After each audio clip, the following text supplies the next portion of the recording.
Hey guys, it's Beth from Rustic Rose Jewelry, and today I'm going to be helping you to create a display booth for farmers markets and trade shows with the intention of attracting customers and bringing business to your booth. There are 4 ways that are going to help your booth be successful in the business. The first way is to attract your target customers, so whether that be kids or teenagers or young adults or senior citizens. Really focus on finding that niche, and you'll get lots of customers, but if you really focus on finding that niche, then that's a really great place to start. The second is to keep your booth well organized and maintained throughout the day. People are going to touch things, move things, and just make sure that you keep on it to keep attracting people so they think that you're being serious about the business. The third way is to stand out from other booths or your competitors. This can be done a variety of ways. It can be done how your booth looks, the colors, the feel, if it has lights, if it's bright and colorful. There's other ways such as giveaways or draws that attract people, and also your energy as a vendor. The fourth way is to display your product well. Obviously, this is why people are coming to the show, is to see your product. So make sure that it's visible. People like to touch things if they can, feel it, get an idea for what they're going to be spending their money on. So I'm going to use these 4 ways to show you how I perfect my booth for trade shows, and here we go. So first off, you're going to start with a blank canvas. You're going to have a table and a chair, and you have to go from there and you have to make it your own and add your product to it and display your product in a way that's going to be attractive to customers. So the first thing is, starting from the ground up, you're going to need a table. Here's an example of what I started with.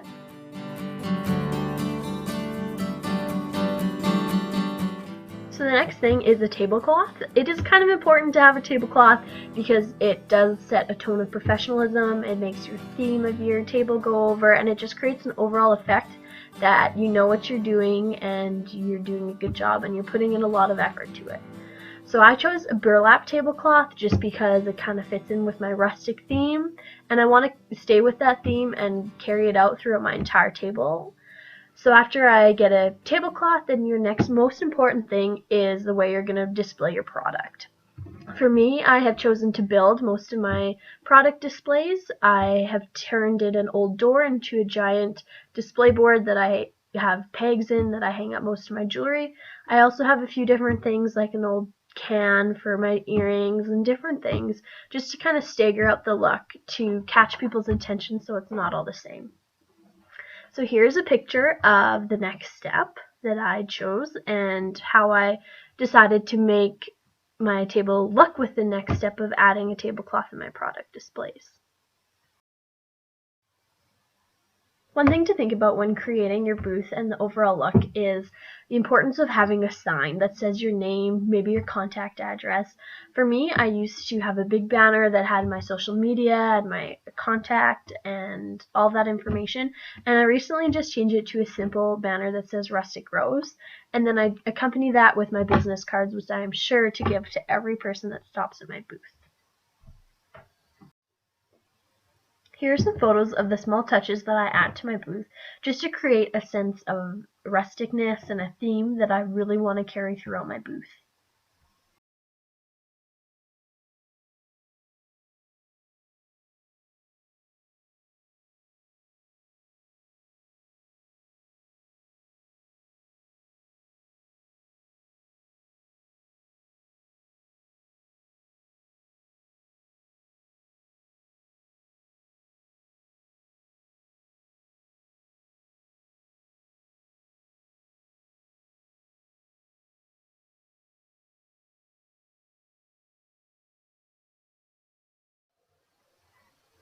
Through the look of my booth, I have created a feel for what I want my customers to take away from my business.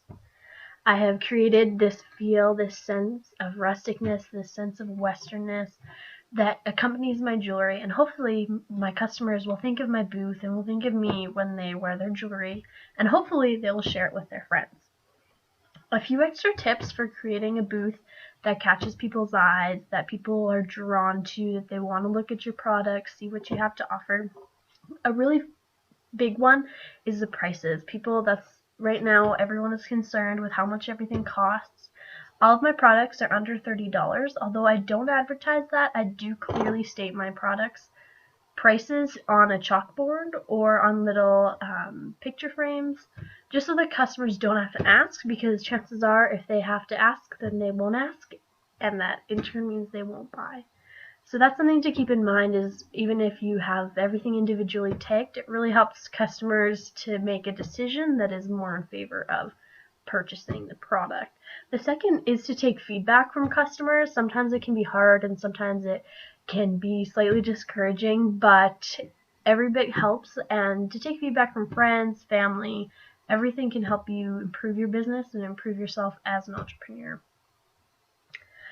Just in closing, creating a booth like this takes time and a lot of effort. It's not something that comes overnight. It takes a lot of persistence to getting it the way you want, and it's definitely achievable if you put your mind to it and put some effort into it and creativity and try and just have that unique spin on everything. So if you use my 4 tips to create a booth, you should be successful, and good luck!